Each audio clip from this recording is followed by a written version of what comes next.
Sa kabila ng nakasalang na sa plenaryo sa Senado ang panukalang muling gawing mandatoryo ang ROTC, ay may pag-aalinlangan pa rin dito ang mismong liderato ng Senado. Aabot kasi sa 8 bilyong piso ang gastos sa pagpapatupad dito kada taon. Si Troy Gomez sa report.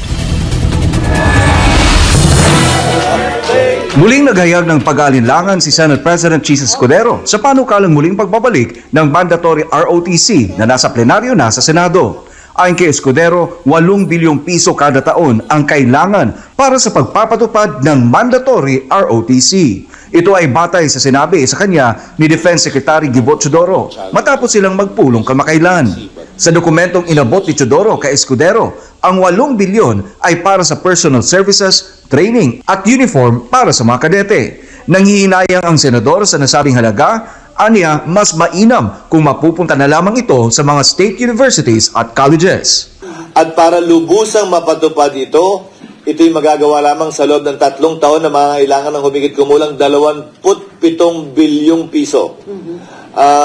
Na kung susuriin natin at pag-aaralan, malaking ambag na ito halimbawa sa ating mga state universities and colleges imbis na nasa isang aspeto lamang.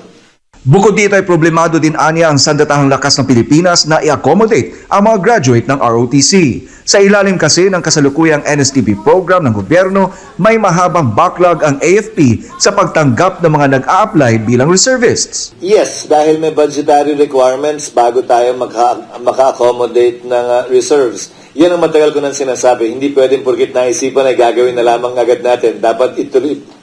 Dali natin hanggang sa dulo at sukdulan ika nga para makita kaya nga ba, pwede nga ba at dapat nga ba.